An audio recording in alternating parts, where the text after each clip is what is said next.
Salut tout le monde, ici Rez de FSCG et aujourd'hui on est au Comic-Con de Laval, le tout premier. On est samedi le 5 octobre, donc allons voir de quoi ça a l'air.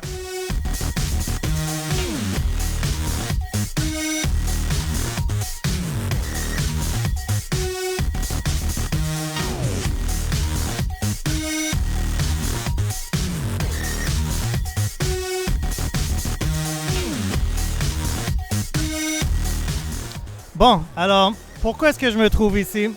Est-ce que c'est pour le tigre du Muay Thai Sagat? Non. Est-ce que c'est pour le grand maître du karaté Ryu? Non. C'est pour la vedette cachée des jeux Street Fighter 2? J'ai nommé la statue de Bouddha. C'est jusqu'à maintenant le meilleur cosplay que j'ai vu au Comic-Con de Laval, mais bon, on va continuer à se promener.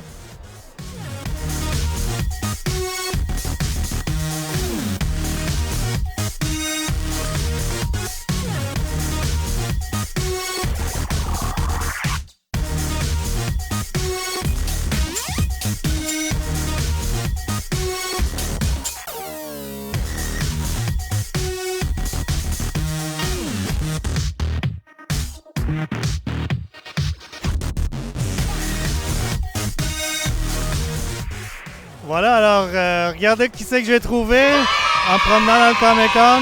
Non, c'est pas vrai, on est venus ensemble en fait, mais c'est notre ami Stéphane, monsieur anti-Joker, mais très pro Crowbar. Fait que, qu'est-ce que tu penses jusqu'à maintenant du Comic-Con de Laval, du tout premier Comic-Con de Laval? Je suis assez bien surpris. Il y a beaucoup plus de monde que je pensais. Il y a plein de kiosques. Honnêtement, ça vaut la peine. Ouais, ça vaut vraiment la peine. Est-ce que tu as acheté quelque chose?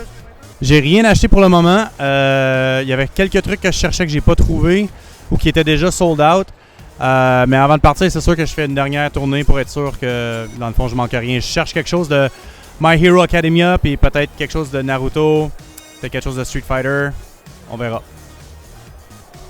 C'est quoi le meilleur cosplay que tu as vu jusqu'à maintenant, à part toi-même, là? À part moi-même, le tien, Punisher. Troisième place, le tableau de Sagat, qui était vraiment sur la coche. C'est vraiment le meilleur cosplay que j'ai vu de la place, numéro 1. Bon, parfait. Fait que on va se promener un petit peu, puis on va voir si on trouve quelque chose d'autre intéressant. Exactement. Fictional characters. That's what we're playing. Fait que voilà, on va se promener. Voilà. Alors, des Funko Pop. Ils ont vraiment trouvé la formule. Venom. Hulk en Venom. Thanos en Venom. Groot en Venom.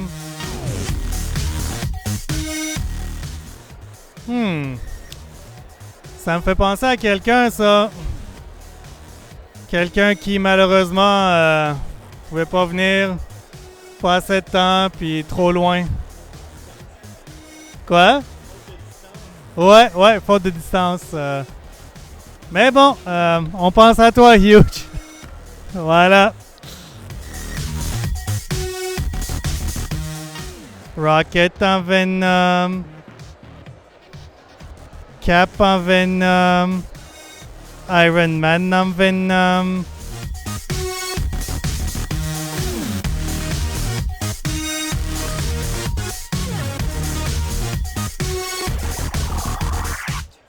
Bon, alors voici Goku avec deux de ses plusieurs couleurs de cheveux. Donc, ils ont déjà fait noir, blond, bleu, rose. Selon toi, ça serait quoi la prochaine? Il y a argent maintenant aussi. Ah oui, Ultra Instinct, je sais pas quoi, là. Fait que, selon toi, ça serait quoi la prochaine couleur là, qui pourrait ajouter? Wow.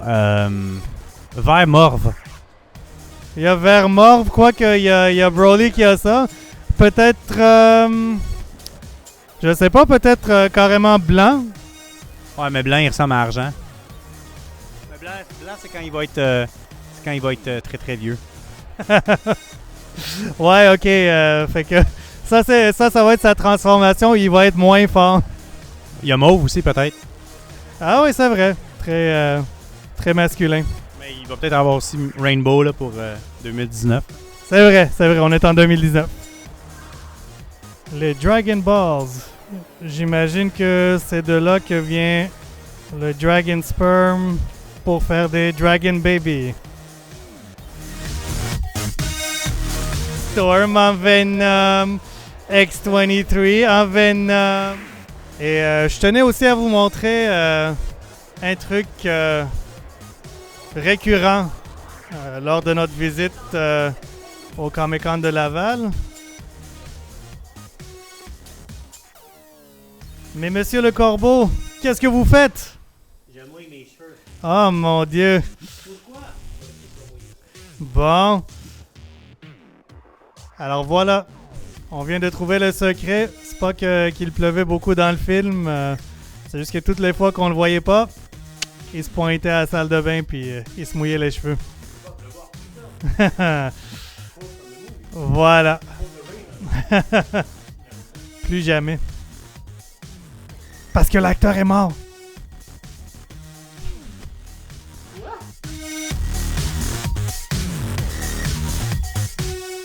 Nous voilà. On vient de sortir, pratiquement sortir du Comic-Con de Laval. Le premier de son nom. Alors, Steph, toi, qu'est-ce que t'en as pensé? Non, je m'attendais à peut-être un peu plus gros en tant que superficie, mais en tant que personnes qui sont présentes, ça m'a quand même surpris qu'il y a vraiment beaucoup de monde. Les kiosques, est-ce qu'il y avait quelque chose d'intéressant pour toi? Est-ce que tu as acheté quelque chose? Malheureusement, j'ai rien acheté. Les grosses boutiques connues comme, mettons, Ardawigs, Pompous Apparel n'étaient pas présents. Donc, non, j'ai rien acheté malheureusement. Je cherchais quelque chose qui avait peut-être rapport avec Naruto ou avec My Hero Academia.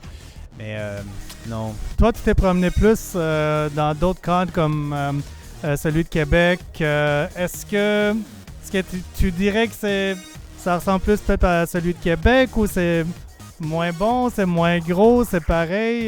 Qu'est-ce que t'en penses? Québec, on l'a fait je l'ai fait une des deux fois. La dernière fois, c'était avec Pompous, donc je me suis pas vraiment promené plus qu'il faut. Mais on dirait un peu comme celui de Québec au niveau de la superficie.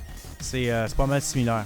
Ouais, mais en tout cas, c'est le premier Comic-Con de Laval. Si je me souviens bien, les tout premiers de ceux de Montréal, c'était pas super vergeux non plus. Donc, c'est peut-être pas fair nécessairement de comparer ça à celui de Montréal.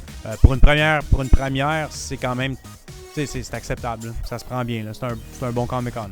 Oui. Puis, c'est une fraction aussi du prix de celui de Montréal. Mais parlant justement de prix et puis Comic-Con de Montréal, comment tu compares le Comic-Con de Laval au Mini-Con de Montréal?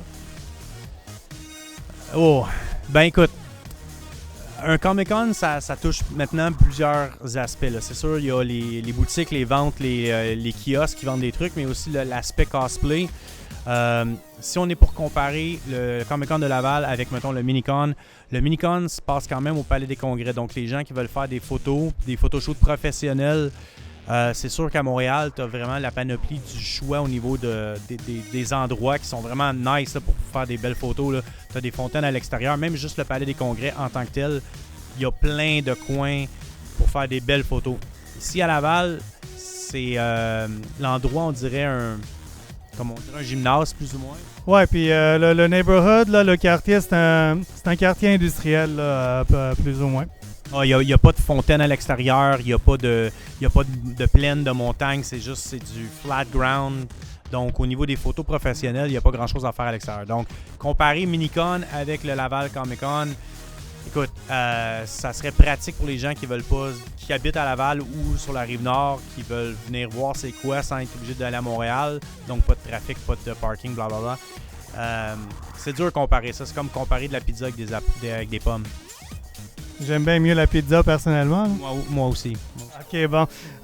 Oui, puis une autre que j'ajouterais, c'est que le Mini-Con, j'ai l'impression que c'est plus ceux qui allaient dans les Comic-Con originaux, tu sais, il y a 15-20 ans, là. C'est eux qui se sont retrouvés là. Après que le mainstream ait envahi un petit peu le Comic-Con régulier.